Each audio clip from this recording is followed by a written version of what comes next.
This is Kade, and this is the second episode now for the fleet look at role stuff and how they kind of be applicable. I'll probably sound a little bit shy today because I got a lovely, good bad cold over New Year's. So yeah, it was a amazing time to end the year and get into the new year. Very fitting for the things that are all happening. Well, yeah, let's go ahead and look at some more Star Citizen stuff to distract ourselves. Today I want to look at the ships in the roles of like a security perspective. So we're looking at combat ships from a security eye. Now the most important thing to understand is like we're looking then at a very defensive posture. And ideally what we want to achieve is that we get done whatever we want to get done without getting shot at. So if that means that nobody ever shows up, that's the best possible outcome that we can wish for. If people do show up, we want them to bugger off as quickly as possible without being able to do any damage to our, real assets. So that the mining ships, your transport ships, or whatever else you're doing can just continue unscathed, unharmed, and undisturbed as much as possible. And that hopefully the attackers are not going to return if they run off or get shot down. Now, of course, shooting down is a bonus, but if people bugger off, great, let them bugger off. We're just here to stay alive. That's our primary objective. Now, we're going to be looking again at from a solo pilot perspective, small org, medium org, large org. Like for a quick bit of like reference, and these are very rough numbers. Like for a small org, you're looking at like say 25 people deployable, so that's people playing active. A medium org probably ranges up to 100 people, and large orgs you can go up from 100 people and above. Sky is the limit. These are of course, as I said, deployable. These are people that are actively playing during an operation. So your org may sit on like a balance point, like depending on how many people show up is what you can do, what you can field. It doesn't matter how many people you have in your organization. You can have 1,000 people in your organization, but if only 50 people play, then effectively speaking, you're just a medium level organization because you don't have the manpower to deploy anything that shows for like all of the numbers that you have on paper. So keep that one very much in mind. Now, I have selected a couple of ships for this role, and you may notice that there are not going to be all that many of them, and that's because we're going to try and look at the most optimal choices. For the solo player, however, the choices are very suboptimal. Now you may think about, solo player, solo fighter, light fighters are the king of the hill. Yeah, but the problem with light fighters is that they don't have any firepower at all. Like, they don't have enough damage. And in a security perspective, you want people to bugger off as quickly as possible. The only way people are going to bugger off is if they're going to die, or if they decide like they're taking too much damage, they need to get out of here because it's not a sustainable engagement for them. With the application of damage from light fighters, this can take a substantial amount of time. Combine that with the fact that you are very likely to be fighting outnumbered, it is just not a beneficial sort of arrangement to have a light fighter, because once you're occupied, if anybody else shows up, the assets that you're trying to protect are completely undefended because, well, you're engaged and you may be engaged for sometimes several minutes depending on the skill of both pilots involved. And that means for the solo, security pilot, their choices are kind of mad because we're looking at the medium fighters. So we have of course here the Sabre and of course the brother, the F7 Hornet. Here we have the military version, but of course it's like a skin, whatever, it doesn't really matter. You run whichever you get. Now, between the Sabre, of course, here and the Hornet, for a security operation, I probably would go with the Hornet over the Sabre. And the reason for that is you can run the Hornet in a very effective gimbal setup with good damage application, even in the hands of a less skilled pilot, but also when you need to deal with more skilled pilots because you don't need to point the nose of your ship as much, as in you just need to point it in roughly the right area, and then your guns can sway on target and deal with more, maneuverable light targets that way. So the Hornet would be my choice in that aspect, but overall when it comes to a security role, I really don't like either of these fighters all that much. And there is one other ship in this list which can be operated by a single crew member if you wanted to, but it needs other ships around it, so that's why I don't include it for a solo pilot. A solo pilot is literally like, this is what I bring, this is what I got. And of course, when you're running security, you're trying to hire yourself out to an organization to join them in protecting their assets. So if you're a really good pilot, it may very much work, but it is very much a harder sort of deal with. Now, if you're kind of looking at a smaller organization, but these next 3 ships, even 4 may apply. You can apply pretty much to all levels of organization, but this is what you're going to start out with. And you're going to be looking at the heavy fighters. The reason that is that the heavy fighters bring a substantial amount of firepower, so they can quickly dispatch anything that they can catch in their gun range. And keep in mind, catching doesn't really matter, because if people don't get close to you, they don't get close to your securing assets, so your job is done. If they don't attack you, then great. And if they come in close, of course, they come towards you, so you don't need to catch them. You just shoot at them when they get in range. So for that, we have 3 heavy fighter options. First, we have the Vanguard Harbinger here. Now, you probably want to change out some of the weapon systems, all that. Probably we're kind of running mostly energy weapons, because you need to, at times, to stay on station for a very long time, so ballistics are less good. But the nice thing about the Harby is that it comes with those 3 size 5 torpedoes. Those are a substantial threat factor for certain larger ships, and that means that they can quickly dispatch them if they don't pay attention. And then of course your job is getting a lot easier. And it also means that if they detect you on the field, they need to take that threat seriously, and they may need to reconsider their attack if they want to continue with it. The next option is the Hurricane. I can see it here from the turret perspective from behind. The Hurricane is a amazing heavy fighter. It brings a lot of firepower to the table. The turret has a really nice field of view. It's a small target, very survivable, great combat ship in general. And from a security perspective, it has a lot of the benefits to it, because the turret means you can deal with lighter units very effectively, and it has a lot of firepower in the turret, so you can deal with them also very swiftly.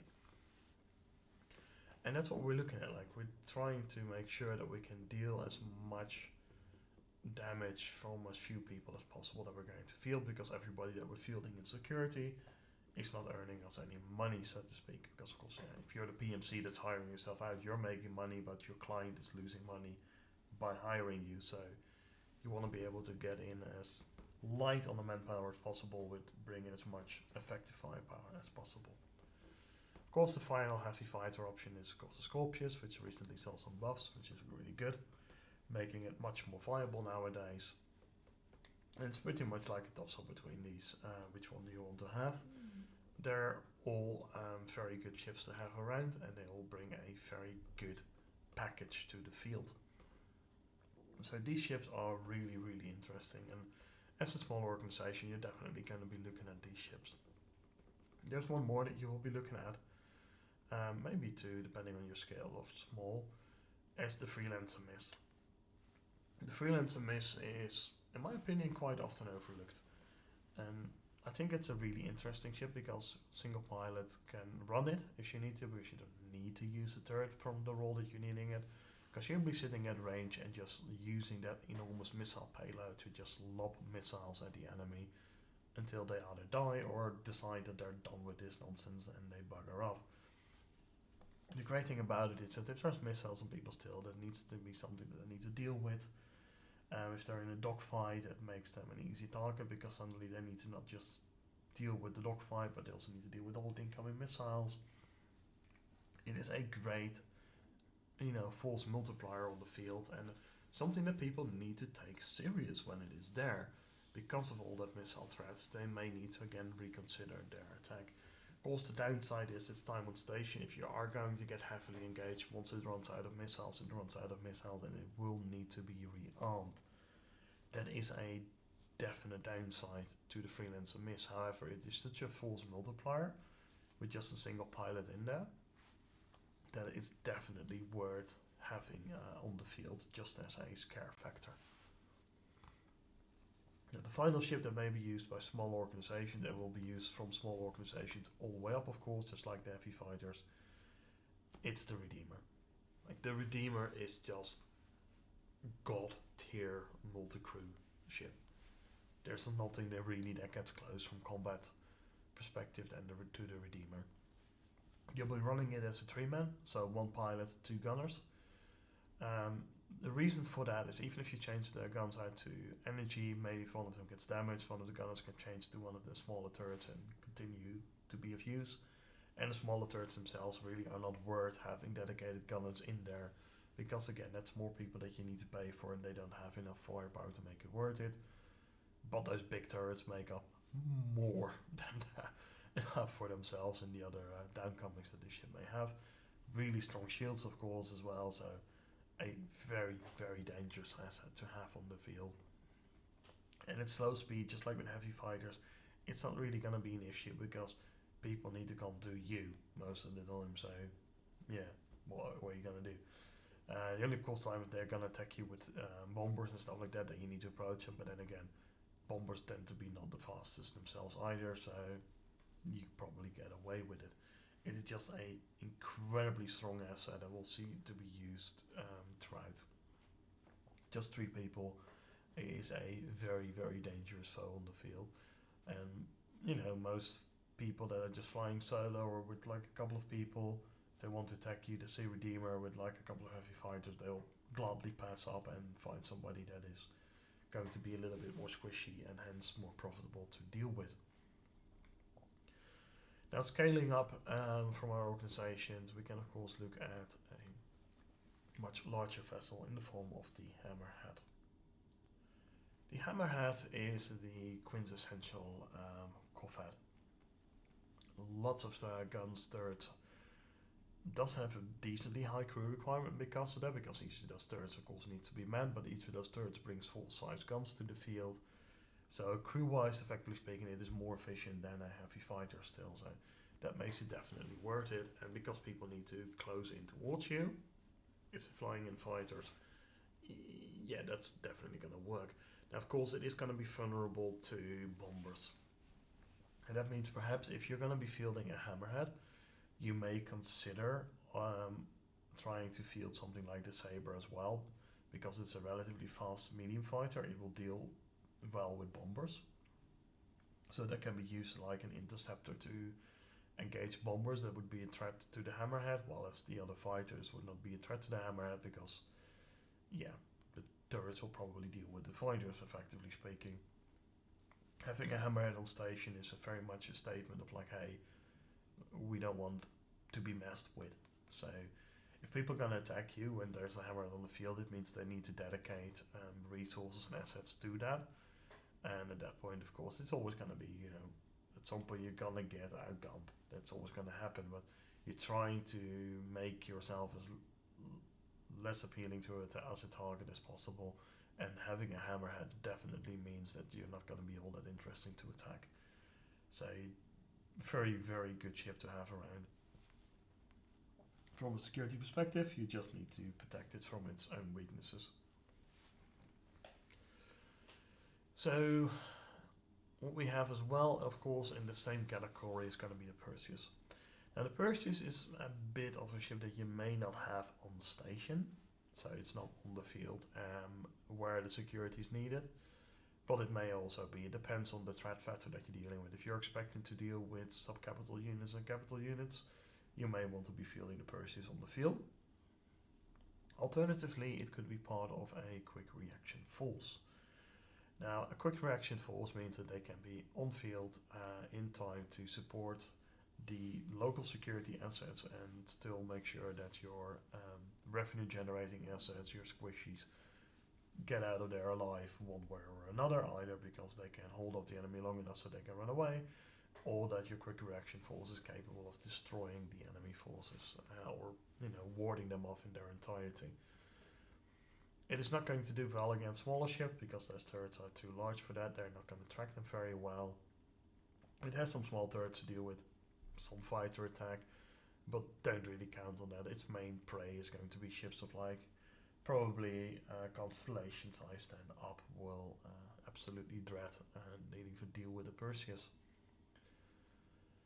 There's also the Nautilus, which is a bit of an oddball, and we don't know enough on how it's going to work. To me, mining in 3D environments still seems relatively silly because, you know, as soon as you're dealing with a cubic environment over a 2D environment, you just need a magnitude more mines to effectively seal off an area, and you can still just go around it very easily. I don't see them to be all that great. However, there could be niche situations in which the mines or maybe the remote gun platforms could definitely be an asset, especially if you operate statically in an environment for a prolonged period of time. You may just be running, a lot of these things around the place with like a one or two Nautiluses. You're not going to keep them in station. They're not part of your quick reaction force, but they can prepare an area for you.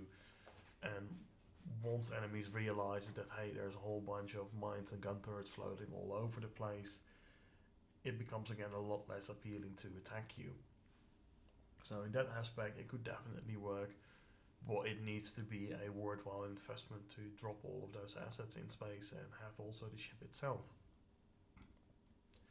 Going back to the quick reaction force, of course we have bombers.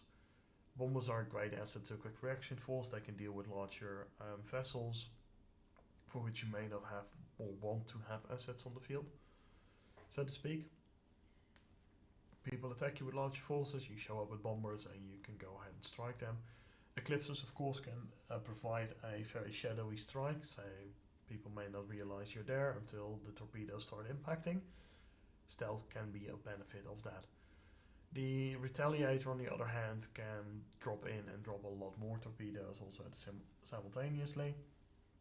I will say you're probably operating the Retaliator just with the pilot and none of the gunners. The guns are not worth manning on this ship, especially from a security perspective. Your job at that point from the quick reaction force is drop the torpedoes and just get the hell out of there again. Your job is done. Getting even bigger on the torpedo bombers, of course, the motor torpedo boat, the Polaris. This thing will be a substantial threat to capital grade units, most definitely, and it will be a great QRF sort of vessel to have around, but you're looking at a large organization because a large organization is unlikely to expect a threat from a larger sort of entity. The nice thing about it is that it's one of the hardest hitting ships with still just a relatively small player crew requirement without needing NPC crews just to keep the darn thing in operation, which is also the reason you will not find any capital units on this list, because in my opinion the capital units cost way too much money to be worth it from a security perspective.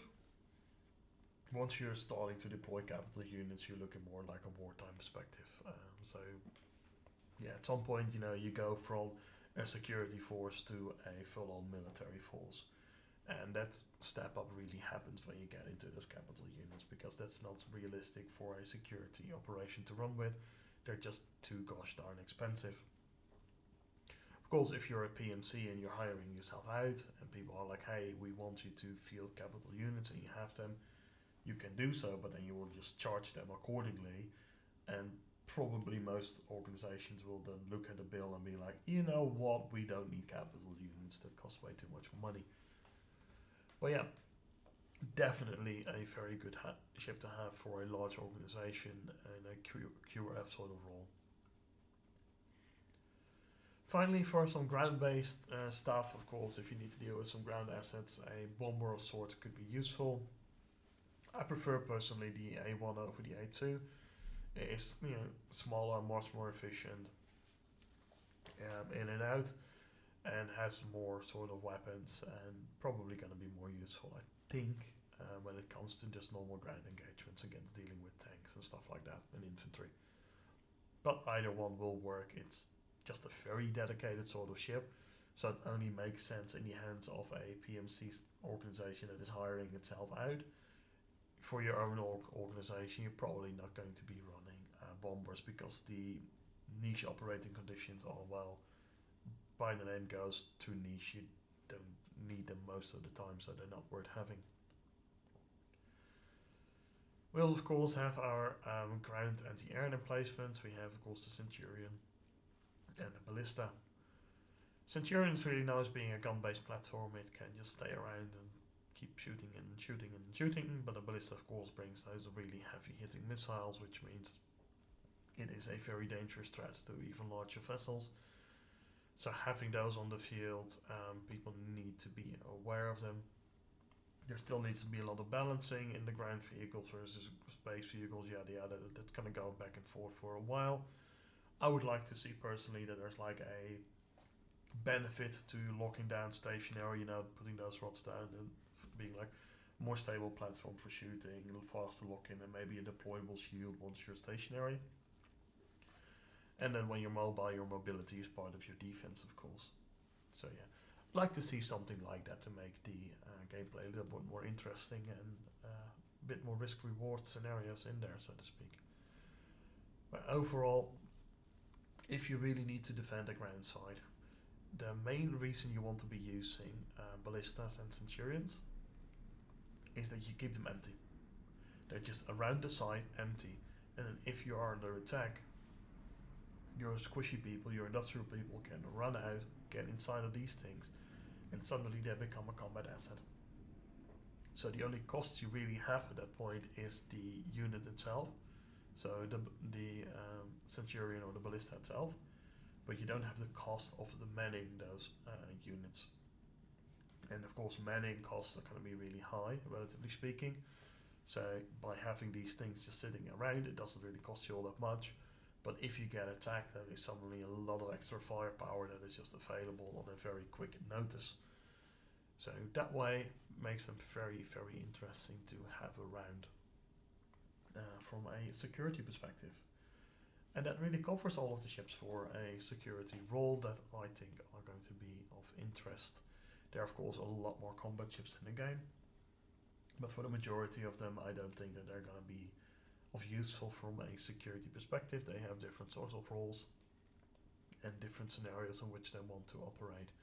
Keep in mind, our main goal from a security perspective is that our protective targets stay alive, unharmed, and can continue the operation. So if we don't get attacked because of our presence, that is the best possible outcome we can have. If we get attacked, we want to deter the attack, make them get away or dolly, then we have a good successful outcome once again.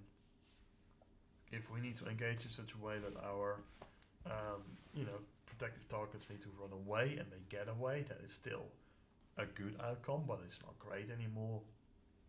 And of course if we just lose, you just lose. You're going to always run up against numbers that may just be too much. So the final asset that you may want to use, especially in a larger organization, is your reconnaissance asset. So it's, sensor platform ships like a terrapin that's just in different locations, so that you could detect an incoming force sooner, so that you can make plans on what to do. Because maybe you realize, hey, this is a really large force, we just need to get out of here anyway. Then you wait for your squishy assets to flee, and then you can flee your combat assets if you still have the opportunity to do so. If your combat assets get taken down, of course, that's a cost of business, but at least your more expensive, likely squishy assets that are revenue generating will be alive and can continue doing their business at a later time. Anyhow, I hope you found this informative. As always, if you got any feedback, by all means let me know. As you can see here, these are just live recorded in one take. It's just the way that for me it works the best. So I'm not going to be running scripts now on anything. I'm very sorry for that. So that's pretty much it. I'll hopefully see you next week again. Try to release a video on every Friday. Starting with this new year again. Of course, we just had the Christmas season, all of that. I've been away for most of the time and I'm sick, so great. But we'll try to do our best, and I hope to see you around next time. Bye bye.